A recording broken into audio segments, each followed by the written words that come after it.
Biyologiya. Oybek Fayziyev San'atchi Jumayevning milliy sertifikat to'plamining ikkinchi variant 33, 34, 35 savollarga yechimi. Katta B yashil, katta kichik B qizil rangni beradi. Kichik A katta B sariq, kichik A kichik B'lar oq rangni beradi. Heterozigota organizm o'zaro achisa 16 ta organizm hosil bo'ladi. Bizda aytilgan digomozigotali qizil gulli bedalar, digomozigotali manaki qizil bilan belgilab qo'yamiz, qizil deganlik uchun qizil rangli bedalar heterozigota sariq gullardan heterozigota mana ikkita bo'ladi, sariqlardan 18 taga kam degan.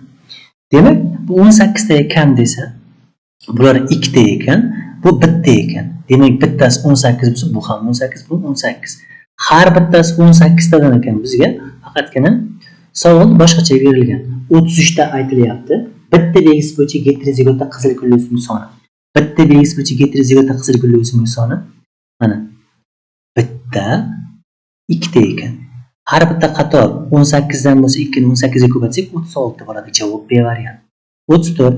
Digomozigota organizm soni nechta? Digomozigota 1 2 3 4 4 ta ekan. 4 ni 18 ga ko'paytsak 72 D javob. 35. Sariq gulli o'simliklar mana bitta, ikkita, 3 ta. 3 ta 18 ga ko'paytsak 54 ta bo'ladi. Heterozigotalar mana 4 ta bo'ladi. 4 ta 18 ga ko'paytsak 72. Qanchaga kam degan? 72 dan 54 ta aytsak 18 taga kam bo'ladi. Javob A variant. 36-savol. Oqsil, lipid, uglevod. Oqsil lipiddan 2 marta kam, uglevoddan 3 marta kam bo'ladi. Demak, oqsilda x desak, lipid 2x bo'ladi, uglevod 3x bo'ladi. Bizda 700 kcal energiya bor. Oqsil 4.1 bo'ladigan bo'lsa, x 4.1 ko'paytsak 4.1x, lipid 9.3 edi. 9.3 ni 2 ga ko'paytsak 18.6x.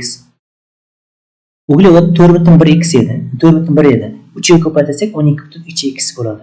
700 bo'ladi. X larimiz 35x.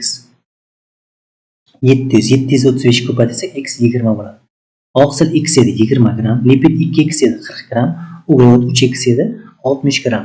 Bu yerda oqsil bilan uglevod biopolimer hisoblanadi. Energiyasi ham bir xil bo'ladi, shuncha qo'shamiz. 20 ga 60 ni qo'shsak 80 bo'ladi. Kilojolni topish uchun 17.6 ga ko'paytirsak 1408 kilojol bo'ladi. Ya'ni biopolimerlardan. Lipid 40 gram edi. 1 gramda 38.9 ajralsa, ko'paytirsak u 1556 bo'ladi. Jami energiya 2964 kilojol ekan. Bizda aytilyapti, biopolimerlardan jami energiya qanchaga farq qiladi? 2964 dan 1408 ayirsak 1556 kilojolga farq qiladi.